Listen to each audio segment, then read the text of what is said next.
Hello students, बेटा आज हम अपनी नेक्स्ट प्रॉपर्टी पढ़ेंगे डी ब्लॉक एलिमेंट्स की, जो कि है मैग्नेटिक प्रॉपर्टीज़।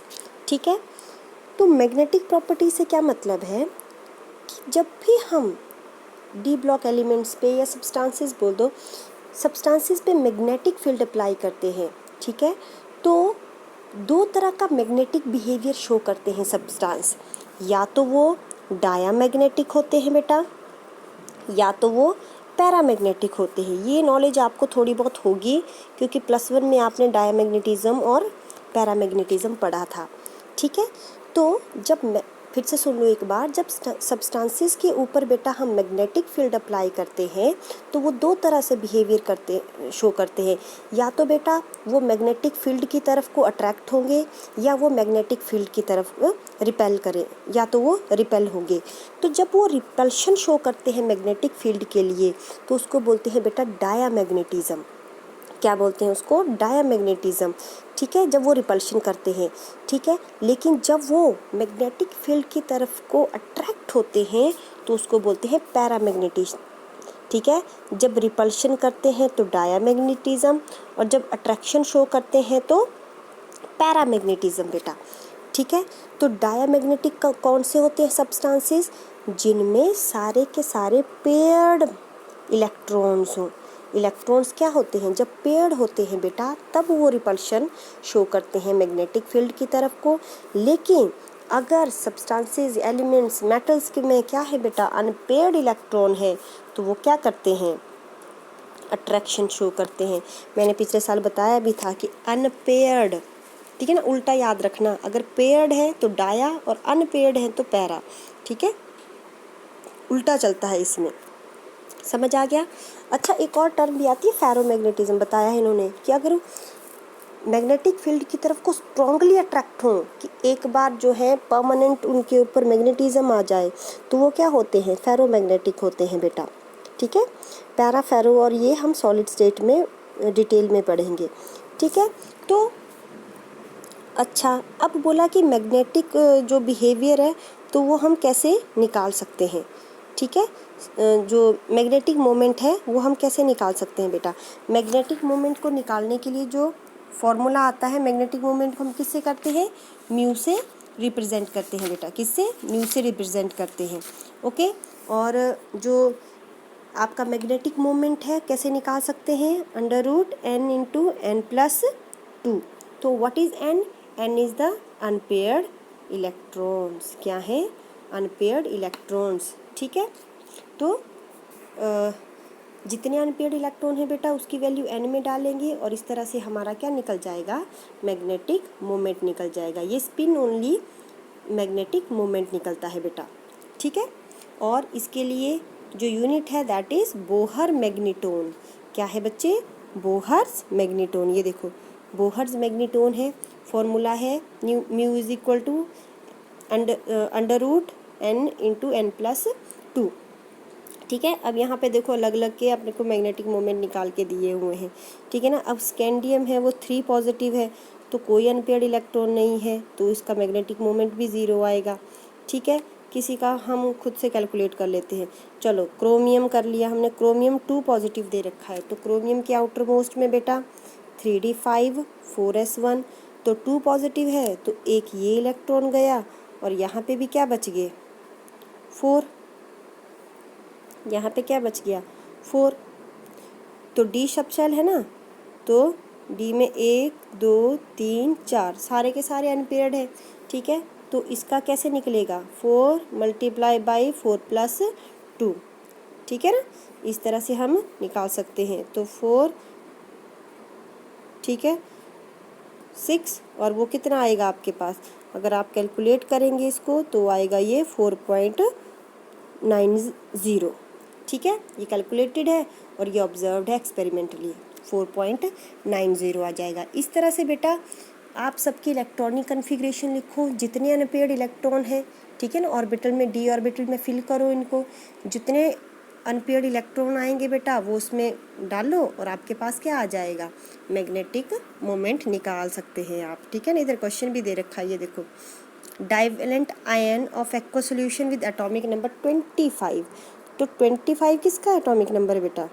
ओहो 25 है मैंगनीज का, तो डाइवेलेंट है, मतलब Mn2 पॉजिटिव है बेटा। तो मैंगनीज का आउटर मोस्ट में कितना है 3d5 4s2, तो 2s, तो 2 पॉजिटिव है, इट मीन्स ये इलेक्ट्रॉन तो गए, बचा कौन d5, तो 5 में सिंगल सिंगल इलेक्ट्रॉन भर सकते हैं ना हम, ठीक है। तो सारे के सारे अनपेयर्ड, तो क्या निकला इनका 5 मल्टीप्लाई बाई 5 + 2, तो 5.92 बोहर्स मैग्नेट्रॉन। बहुत इजी है, आता है पेपर में निकालने को भी आता है, ये आगे कोऑर्डिनेशन केमिस्ट्री में भी आपको आएगा बेटा, ठीक है, और इजी है बहुत ज़्यादा, ठीक है। इसी तरह देखो मैग्नेटिक मोमेंट निकालो, Z = 27, ठीक है, तो आप ये निकाल सकते हैं, ठीक है ना। 27 किसका होता है? कोबाल्ट का होता है, ठीक है ना। 2 पॉजिटिव चार्ज कर लेना है उस पर और आप ये निकाल सकते हैं, ठीक है ना। सेकंड इसकी प्रॉपर्टी आती है फॉर्मेशन ऑफ कलर्ड आयन। जो डी ब्लॉक एलिमेंट्स हैं बेटा वो कलर्ड कंपाउंड्स बनाते हैं, कलर्ड आयन्स बनाते हैं। और वो कैसे?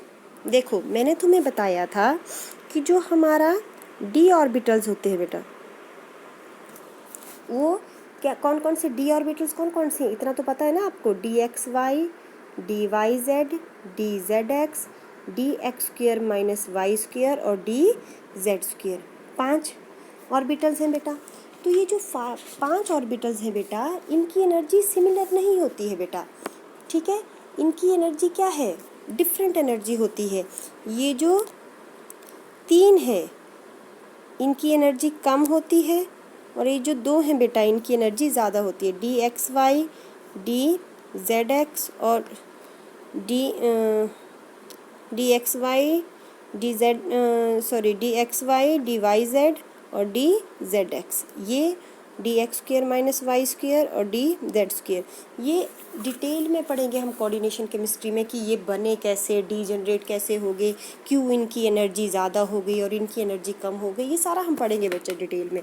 पर अभी के लिए बस इतना समझ लो कि इस तरह से डिफरेंट एनर्जीज होती हैं बेटा, ठीक है। तो जब कोई इलेक्ट्रॉन, जब भी कोई अनपेयर्ड इलेक्ट्रॉन है, ठीक है, मान लो यहाँ पे स्कैंडियम के किसी का भी ले लेते हैं हम, ठीक है, एक अनपेयर्ड इलेक्ट्रॉन है मान लो, ठीक है।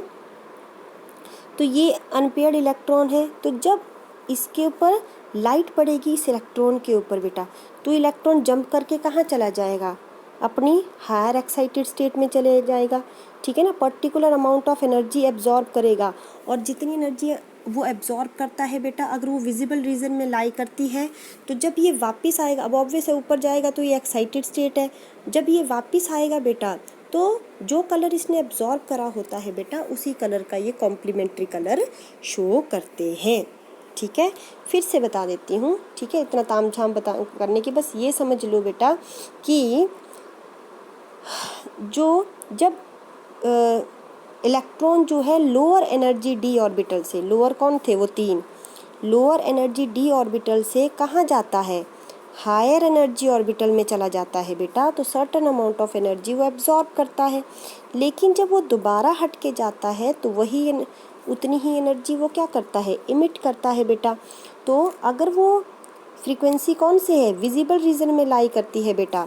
तो मान लो अगर उसने येलो कलर एब्जॉर्ब किया, तो उसका कॉम्प्लीमेंट्री कलर उसके कंपाउंड में दिखेगा। कॉम्प्लीमेंट्री कलर कौन सा? जब वो इमिट करेगा ना बेटा, तो उसका कॉम्प्लीमेंट्री कलर इमिट करेगा। तो येलो का कॉम्प्लीमेंट्री कलर होता है बेटा वॉयलेट या पर्पल। पर्पल कलर वो क्या करेगा? इमिट करेगा, ठीक है। तो जो कंपाउंड है वो कैसा दिखेगा आपको? पर्पल कलर का होगा। ये हमने बड़ी बार पढ़ा है कि जब एनर्जी एब्जॉर्ब करते हैं, हायर एक्साइटेड स्टेट में जाते हैं, जब वापस आते हैं तो उतनी ही एनर्जी रिलीज़ करता है बेटा, ठीक है। लेकिन जो एनर्जी रिलीज़ करता है अगर वो विजिबल रीजन में लाई करती है तो वो कलर आपको दिखाई देगा, ठीक है। और कॉम्प्लीमेंट्री के लिए ना एक इस तरह से बनता है, ठीक है, यहाँ पे देखो इस तरह से। तो रेड का कॉम्प्लीमेंट्री ब्लू होता है बेटा, और जो वॉयलेट होता है उसका कॉम्प्लीमेंट्री येलो का वॉयलेट या वॉयलेट का येलो, ठीक है, और ऑरेंज का ग्रीन होता है बेटा। इस तरह से एक दूसरे के अपोजिट लाई करते हैं, ठीक है। ज़रूरी नहीं है याद रखना, बस सिर्फ बता रही हूँ मैं आपको, ठीक है। देखो लेकिन है इसमें अब क्वेश्चन ये आता है कि जो जिंक है बेटा वो क्यों कलरलेस है, ठीक है। देखो Zn2 positive colourless, scandium 3 positive colourless क्यों? इसका सिंपल ये रीज़न है बेटा कि एक्साइट करके हायर स्टेट में कौन जाएगा? जो इलेक्ट्रॉन अनपेयर्ड है। तो जिसके पास अनपेयर्ड इलेक्ट्रॉन होंगे बेटा वही कलर्ड आयन्स या कलर कंपाउंड्स बनाएंगे, अदरवाइज बाकी नहीं बनाएंगे बेटा। तो देखो Zn2 पॉजिटिव, Z के आउटर मोस्ट में 3d10 4s2, अगर 2 पॉजिटिव भी है तो ये 2 इलेक्ट्रॉन गए, अगले वाले तो पूरे पेयर है। पेयरिंग वाला कोई भी इलेक्ट्रॉन बेटा एक्साइट होके ऊपर नहीं जाएगा, ठीक है। तो जो अनपेयर्ड इलेक्ट्रॉन जिनके पास होंगे वही क्या करेंगे? कलर्ड कंपाउंड शो करेंगे, ठीक है। देखो अब यहाँ पे टाइटेनियम 4 पॉजिटिव, ये भी कलरलेस है क्योंकि 3d 0 है। जब 3d 1 है, टाइटेनियम 3 पॉजिटिव में 3d 1 आ रहा है बेटा, तो क्या है? कलर कौन सा आ रहा है? पर्पल आ रहा है, आगे ग्रीन आ रहा है। जब तक वो क्या है बेटा? अनपेयर्ड इलेक्ट्रॉन आते जा रहे हैं तब तक कलर है। अब जिंक में देखो, जिंक में फिर पेयरिंग आ गई, 3d10 आ गया तो कलरलेस आ गया। तो ये क्वेश्चन आता है, ये भी आता है कि why transition elements form coloured compounds. ये तो हर इस बार भी पेपर में था, ये 2020 में भी ये पेपर में क्वेश्चन आया। तो हर बार डी ब्लॉक से रीजनिंग क्वेश्चन आते ही आते हैं बेटा कि अलॉयज क्यों बनाते हैं, कैटलिस्ट क्यों बनाते हैं, ट्रांजिशन एलिमेंट है, वेरिएबल ऑक्सीडेशन स्टेट क्यों है, ठीक है। ये तो क्वेश्चन आएंगे ही आएंगे, ठीक है। तो ये आपको आने चाहिए बेटा। अगला आता है कि फॉर्मेशन ऑफ कॉम्प्लेक्स कंपाउंड। तो डी ऑर्बिटल्स की ये खासियत है बेटा कि वो कॉम्प्लेक्सेस बनाते हैं, ठीक है। वो क्या करते हैं? इलेक्ट्रॉन गेन करते हैं। डी ऑर्बिटल पड़ा हुआ ना उनके पास, काफ़ी स्पेस है डी ऑर्बिटल में, तो एनाइन के साथ, एनाइंस को क्या बोलते हैं? लीगेंड्स बोलते हैं बेटा, या कोई न्यूट्रल मॉलिक्यूल होंगे बेटा, उनके साथ बाइंड होके ये कॉम्प्लेक्सेस बनाते हैं बच्चे। ये देखो इस तरह से, जैसे आयरन 6 साइनाइड ले लेगा ये और इस तरह से कॉम्प्लेक्स बना देगा, ठीक है। तो ये कोऑर्डिनेटेड कॉम्प्लेक्सेस बनाते हैं जिनको हम आगे नेक्स्ट चैप्टर में डिटेल में पढ़ेंगे, ठीक है। तो D block elements form complex compounds with anions and the neutral molecules, ठीक है। नेक्स्ट प्रॉपर्टी इनकी आती है कैटालिटिक प्रॉपर्टी। अब ये भी आप बड़े अच्छे से जानते हैं कि जो डी ब्लॉक एलिमेंट्स होते हैं बहुत अच्छे कैटलिस्ट होते हैं। एक अभी कॉन्टैक्ट प्रोसेस आपको करवाई सल्फ्यूरिक एसिड की मैंने। सल्फ्यूरिक एसिड की फॉर्मेशन किससे होती है? कॉन्टैक्ट प्रोसेस से होती है। वहाँ पे कौन था कैटलिस्ट? वेनेडियम पेंटॉक्साइड या प्लेटिनम। तो दोनों ही डी ब्लॉक के एलिमेंट्स है, वेनेडियम और प्लेटिनम, ठीक है। हेबर्स प्रोसेस अच्छे से पता होगा, किसकी फॉर्मेशन होती है हेबर से? किसकी फॉर्मेशन होती है? अमोनिया की फॉर्मेशन होती है बेटा। अमोनिया की फॉर्मेशन, कैटलिस्ट कौन होता है? Iron and molybdenum. Molybdenum promoter होता है, आयरन क्या होता है? कैटलिस्ट होता है। हाइड्रोजिनेशन पढ़ा था आपने, वो वनस्पति घी वाला पिछले साल पढ़ाया था मैंने आपको, हाइड्रोजिनेशन रिएक्शन एल्कीन्स का, ठीक है। उसमें कौन है कैटलिस्ट? उसमें निकल, प्लेटिनम, प्लेडियम, ठीक है।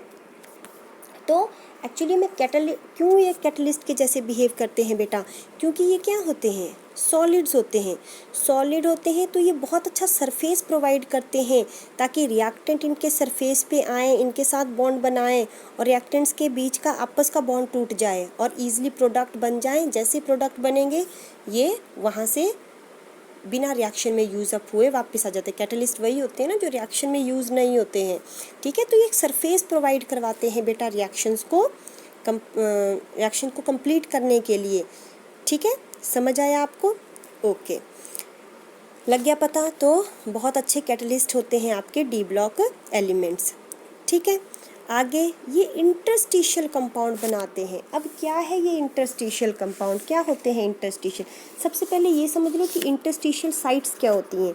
जैसे ये क्या है बेटा? एक क्रिस्टल है जिसमें बहुत सारे मेटल के एटम पड़े हुए हैं। मान लो मेटल का कोई, ठीक है, मेटल का क्रिस्टल है, कोई क्रिस्टल स्ट्रक्चर है, ठीक है। तो ये जो बीच में जो स्पेस पड़ा है, ठीक है, इनमें जो छोटे एलिमेंट्स होते हैं वो क्या हो जाते हैं बेटा? ट्रैप हो जाते हैं। जैसे कार्बन, हाइड्रोजन, नाइट्रोजन, छोटे छोटे एलिमेंट्स होंगे बेटा, वो इसमें क्या हो जाएंगे? यहाँ पे इन स्पेसिस में ट्रैप हो जाएंगे। इन स्पेसिस को क्या बोलते हैं? इन स्पेसिस को बोलते हैं इंटरस्टिशियल स्पेसिस। क्या बोलते हैं?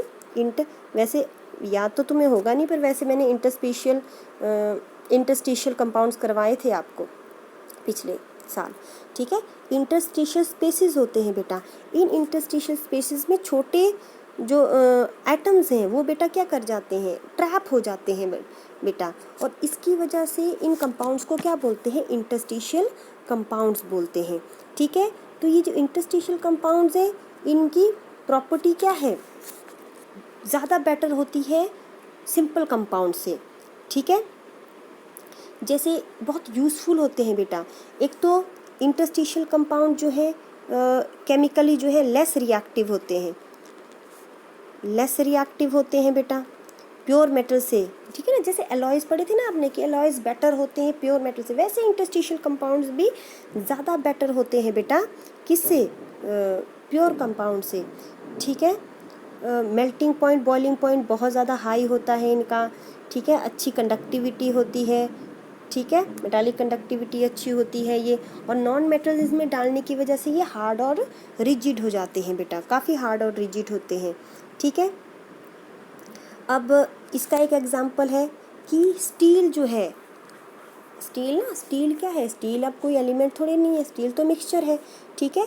तो स्टील में किसकी इंटरस्टिशियल पोजीशंस पे कौन होता है बेटा, कार्बन होता है, इसकी वजह से स्टील ज़्यादा हार्ड हो जाता है, ठीक है ना। स्टील इज़ किसमें, आयरन में कौन, आयरन की इंटरस्टिशियल स्पेसिस में कौन होता है बेटा, कार्बन आ जाता है, जिसकी वजह से वो ज़्यादा बेटर हो जाता है प्योर आयरन से बेटा, प्योर आयरन से स्टील ज़्यादा बेटर है क्योंकि इंटरस्टिशियल स्पेसिस में आपके कार्बन होता है और कार्बन इसकी प्रॉपर्टीज़ को इन्हांस करता है, ठीक है, लग गया पता। ओके, सो इंटरस्टिशियल कंपाउंड भी आते हैं बेटा, ठीक है। अच्छा, स्टोशियोमेट्रिक होते हैं बेटा, ना ही ये कोवलेंट होते हैं टिपिकली, नाइदर टिपिकली कोवलेंट होते हैं, ना ही टिपिकली ये आयनिक होते हैं बेटा, ठीक है, समझ आ गया। ओके, केमिकली इनर्ट होते हैं, मेटालिक कंडक्टिविटी होती है, ठीक है ना, समझ आ गया, ये चीज़ हो गई आपके।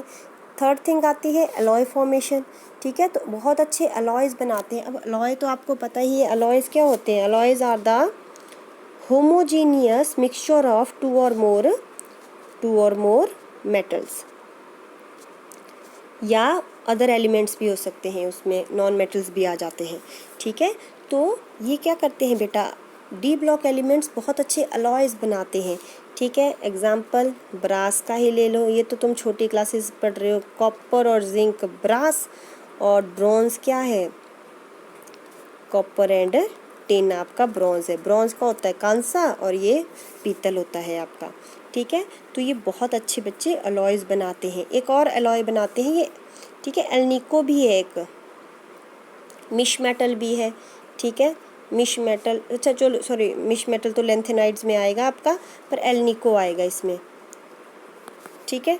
एल्निको भी एक एलॉय है। एल्निको यूज़ होता है बेटा परमानेंट मैग्नेट्स बनाने के लिए, जो आपके परमानेंट मैग्नेट होते हैं उनके लिए एल्निको इस्तेमाल होता है। एल्निको में कौन कौन से एलॉय हैं, एल्यूमिनियम है बेटा 12% अराउंड, निकल है इसमें 20% और कोबाल्ट है 50%, और जो थोड़ा बहुत बचा वो आयरन होता है बेटा। परमानेंट मैग्नेट बनाने के लिए एल्निको का इस्तेमाल किया जाता है, ठीक है। ओके, समझ आ गया। ओके, अब इसके बाद इसके ऑक्साइड्स एंड ऑक्सोनाइन्स हैं बेटा, ठीक है, वो भी हम करेंगे, ठीक है। तो पर आज के लेक्चर के लिए इतना ही। इसकी फिज़िकल जो है वो ख़त्म हो गई। अब केमिकल प्रॉपर्टीज़ की बात आती है, तो केमिकल प्रॉपर्टीज़ में भी हम करेंगे। फिर हम पर्टिकुलरली पोटाशियम डाइक्रोमेट और पोटाशियम परमैंगनेट के भी स्ट्रक्चर्स और प्रॉपर्टीज़ स्टडी करेंगे हम इसमें, ठीक है। उसके बाद हम एफ ब्लॉक एलिमेंट्स करेंगे। Okay, so thank you for today.